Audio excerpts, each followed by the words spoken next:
রমজান মাসে সাহরির নামে একটা নতুন নাটক শুরু হয়েছে এই দেশে। আপনার হাতে খাবারের প্লেট আর মুয়াজ্জিনের হাতে মাইক। কোনো কারণে যদি সাহরি খেতে না পারেন, রাতে উঠতে পারেন নাই, অ্যালার্ম বাজছে কিন্তু শুনেন নাই, উঠে দেখেন ফজরের আজান হয়ে গেছে, তাহলে ওই দিনের রোজা কি হবে নাকি হবে না? সাহরি কি আগে খাবেন না শেষের দিকে খাবেন? আর ইফতার, সাহরি খাওয়া এটা রমজানের একটা আমল।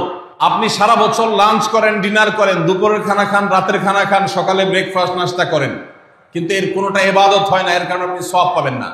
কিন্তু রমজান মাসে ভোর রাতে ঘুম থেকে উঠে যে আপনি খাবার খাবেন, এই খাবার খাওয়ার জন্য যে উঠলেন এবং খাইলেন, এর কারণে আপনার অ্যাকাউন্টে আপনার আমলনামা আল্লাহ তাআলা সওয়াব জমা করে দিবেন, আপনি রিওয়ার্ড পাবেন, বিনিময় পাবেন। কেন? কারণ নবী করিম সাল্লাল্লাহু আলাইহি সাল্লাম বলেছেন, তাসাহহারু ফাইন্না ফিস সাহুরি বারাকাহ, তোমরা সাহরির খাবার খাবে ভোর রাতে। রোজার মাসে রোজা রাখতে গিয়ে সাহরির খাবার খাবে। কেন? কারণ সাহরির যে খানা, এই খানাতে আল্লাহ তাআলা বরকত রেখেছেন। এই খানা খাইলে তার জন্য আমাদের স্পিরিচুয়াল, আধ্যাত্মিক বিভিন্ন রকমের উপকারিতা আল্লাহ তাআলা এর মধ্যে নিহিত রেখেছেন। এর মধ্যে খাদ্য শক্তি আছে, আমাদের এনার্জি হবে শরীরে, রোজা রাখতে সহজ হবে। এর পাশাপাশি সাহরির খাবারে আলাদা একটা বরকত আছে, শেফা, বহুবিধ উপকারিতা আমাদের শরীরের, আমাদের মনের জন্য আল্লাহ তাআলা রেখেছেন। এই জন্য সাহরি খাওয়াটা আলাদা একটা ইবাদত। যদি আপনার সন্ধ্যা রাত্রে বেশি খাওয়া হয়ে যায়, সাহরিতে খানা খাওয়ার মতো মুড না থাকে, অন্তত এক ঢোক পানি, একটা খেজুর, সামান্য কিছু খেয়ে হলেও আপনি সাহরি খাবেন এবং তাতে আপনি সওয়াব পাবেন। কোনো কারণে যদি সাহরি খেতে না পারেন, রাতে উঠতে পারেন নাই, অ্যালার্ম বাজছে কিন্তু শুনেন নাই, উঠে দেখেন ফজরের আজান হয়ে গেছে, তাহলে ওই দিনের রোজা কি হবে নাকি হবে না? হবে। মাশাআল্লাহ, বগুড়ার মানুষ মাশাআল্লাহ জানে, দেখা যায় রোজা হয়ে যাবে ইনশাআল্লাহ। কারণ এই সাহরি খাওয়াটা ফরজও না, ওয়াজিবও না, এটা সুন্নাত। সুন্নাত ছুটে গেলে ইবাদত হয় না, ব্যাপারটা সেরকম না। 5 নম্বর আমল হলো, সাহরি তো খাবো ঠিক আছে, কিন্তু সেটা শেষ সময়ে খাওয়া, দেরিতে খাওয়া। সাহরি কি আগে খাবেন না শেষের দিকে খাবেন? শেষের দিকে। কেন? কারণ নবী করিম সাল্লাল্লাহু আলাইহি সাল্লাম বলেছেন, লা ইয়াজালুন নাসু বিখাইরিন মা আজ্জাল ফুতুর ওয়া আখারুস সাহুর। এই উম্মত, মুসলিম জাতি ততদিন পর্যন্ত কল্যাণের উপর প্রতিষ্ঠিত থাকবে, তারা কল্যাণকে স্পর্শ করতে পারবে যতদিন পর্যন্ত তারা সাহরি তাড়াতাড়ি খাবে না দেরিতে খাবে? দেরিতে খাবে। আর ইফতার তাড়াতাড়ি করবে। তাহলে সাহরি দেরিতে খাওয়া হলো সুন্নাত।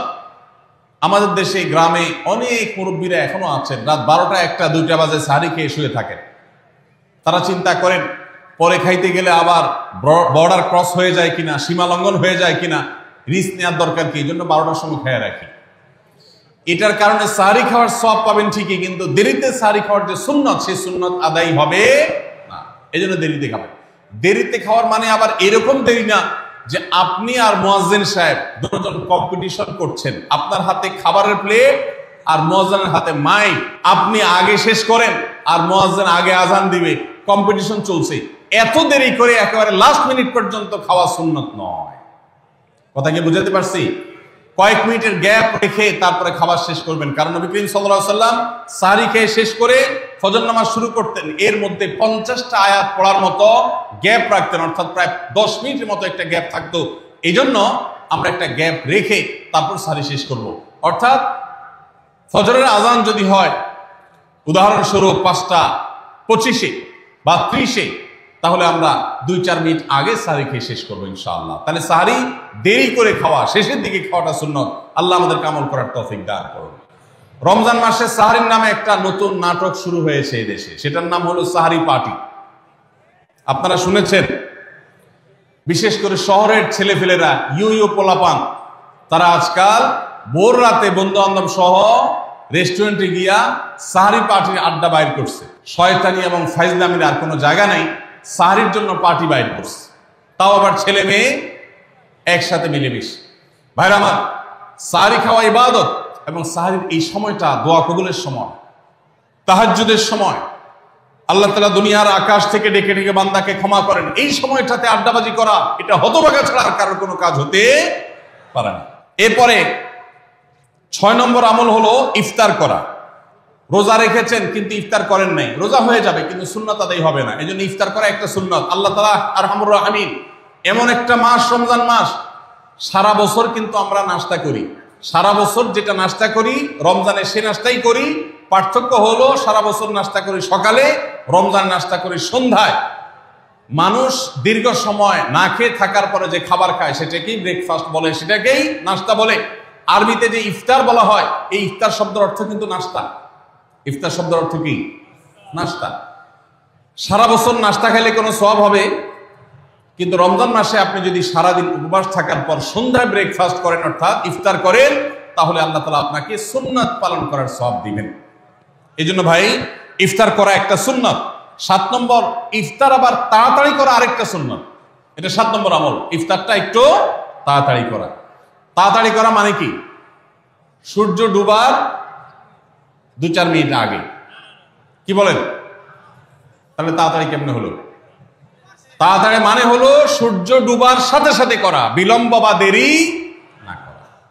নবী করিম সাল্লাল্লাহু আলাইহি ওয়াসাল্লামের ওই হাদিস আবারও আমরা স্মরণ করি। তিনি বলেছেন, লা ইয়াজালুন নাসু বিখাইরিন মা আজ্জালুল ফুতুর ওয়া আখারুস সুহুর। এই মানুষ, এই উম্মত ততদিন কল্যাণের উপরে প্রতিষ্ঠিত থাকবে যতদিন তারা ইফতার তাড়াতাড়ি করবে আর সাহরি দেরিতে করবে। ইফতার তাড়াতাড়ি করা এর মানে হলো সূর্য ডুবছে আর দেরি করবেন না। শিয়ারা এবং ইহুদিরা, তাদের মধ্যে রোজা আছে, ফাস্টিং আছে, তারা সেই রোজায় ইফতার করে হলো চতুর্দিক অন্ধকার হয়ে যাওয়ার পর, সূর্য ডুবার পর পর ইফতার করে না। তো এই জন্য নবী সাল্লাল্লাহু আলাইহি সাল্লামের আদর্শ হলো তার বিপরীত, অর্থাৎ সূর্য ডুবার পর পর ইফতার করে ফেলা, অতিরিক্ত বিলম্ব না করা। আল্লাহ আমাদেরকে আমলের তৌফিক দান করুন। 8 নম্বর আমল হলো ইফতারের দোয়া পড়া। ইফতারের দোয়া জানা আছে ভাই? কি দোয়া? আমরা একটা দোয়া কমন জানি বাংলাদেশের মানুষ, সেটা হলো আল্লাহুম্মা লাকা সুমতু আলা রিজকিকা আফতারতু। এটাও হাদিসে বর্ণিত হয়েছে, কিন্তু হাদিসের সনদ নিয়ে অনেকে কোনটা নিয়ে আলাপ তুলেছেন, প্রশ্ন তুলেছেন। আল্লাহুম্মা লাকা সুমতু মানে হলো, হে আল্লাহ, আপনার উদ্দেশ্যে রোজা রেখেছি, ওয়া আলা রিজকিকা আফতারতু, এবং আপনার দেওয়া রিজিক দিয়ে ইফতার করেছি। আর ইফতারের আরেকটা দোয়া হলো যাহাবাজ জামা ওয়াবতাল্লাতিল উরুক ওয়া সাবাতাল আজরু ইনশাআল্লাহ। এটা একটা দোয়া। যদি এগুলো দোয়ামূলক নয়, আমরা দোয়া বলছি, এটা মূলত আল্লাহর কাছ থেকে একটা প্রত্যাশা। এর অর্থ হলো যাহাবাজ জামা, আমার পিপাসা দূর হয়ে গেছে, ওয়াবতাল্লাতিল উরুক, আমার শিরা উপশিরাগুলো সব সিক্ত হয়ে গেছে, ওয়া সাবাতাল আজরু ইনশাআল্লাহ, এবং আল্লাহ চাহেন তো এই রোজার বিনিময় আমার সাব্যস্ত হয়ে গেছে আল্লাহর কাছে, এটা স্থির হয়ে গেছে। এটা হলো ইফতারের দোয়া। ইফতারের দোয়াটা কি ইফতারের আগে করব না পরে করব? ইফতারের দোয়াটা যারা ইফতারের আগে করার পক্ষে তারা হাত তোলেন, অল্প সংখ্যক মানুষ। আর বাকিরা সবাই কি পরের পক্ষে না মাঝখানের পক্ষেও আছেন লোক? সব পরের। মাশাআল্লাহ, সব সূক্ষ্ম সূক্ষ্ম মাসআলা দেখি গাবতলী মানুষ জানে, মাশাআল্লাহ, অনেক অগ্রসর দেখা যায়। আল্লাহ আমাদের সবাইকে দ্বীনের জন্য কবুল এবং মঞ্জুর করুন, মাশাআল্লাহ। ভাইরা আমার, ইফতারের দোয়াটা ইফতারের পরে করতে হয়, যেটা বেশিরভাগ মানুষ জানে না, কিন্তু আমি অবাক হলাম যে এখানে বেশিরভাগ মানুষ আপনারা জানেন, মাশাআল্লাহ, নলেজেবল মানুষ, বোঝা গেছে। ইফতারের দোয়ার অর্থের দিকে তাকালেই তো বোঝা যায় এটা আগে না পরে। দোয়ার অর্থের মধ্যে তাকালে আমরা দেখতে পাচ্ছি যে আল্লাহ শিরা উপশিরা সিক্ত হয়ে গেছে, পিপাসা দূর হয়ে গেছে, এগুলো তো ইফতারের পরেই হয়। অবশ্য আমি অর্থ আগে বলে দিয়েছি, সেটা দেখে হয়তো আপনারা অনেকে বুঝে ফেলছেন, মাশাআল্লাহ। তো যাই হোক, ইফতারের শুরুতে বিসমিল্লাহ বলে ইফতার করব, আর শেষে এই দোয়া পড়বো। আল্লাহ আমাদেরকে আমলের তৌফিক দান করুন। 9 নম্বর হলো সাহরি এবং ইফতারে খেজুর খাওয়া। খেজুর দিয়ে সাহরি ইফতার করা। ইফতারে আপনি অন্য যা খান না খান, খেজুর দিয়ে খাবেন। নবী সাল্লাল্লাহু আলাইহি সাল্লাম আদা পাকা আদা খেজুর দিয়ে ইফতার করতেন, যেটাকে রোতাব বলা হয়। আর যদি সেটা না পাওয়া যেত, সাধারণ যে কোনো খেজুর, সেটাও না পাওয়া গেলে একটু পানি খেয়ে তারপর তিনি ইফতার করতেন। আমরা ইফতারে খেজুর খেতে হয় সুন্নাহ, এটা আমরা জানি, কিন্তু যেটা জানি না সেটা হলো সাহরিতে খেজুর খাওয়া। ভোর রাতে সাহরিতে খেজুর খাওয়া সুন্নত, এটা আগে কে কে জানতেন? হাত তোলেন। আগে জানতেন, মাশাআল্লাহ, হাত নামান। গত বছর রমজানে সাহরিতে ভাত তরকারি যাই খাইছেন না খাইছেন, একটা হলো খেজুর খাইছেন, কারা কারা হাত তোলেন?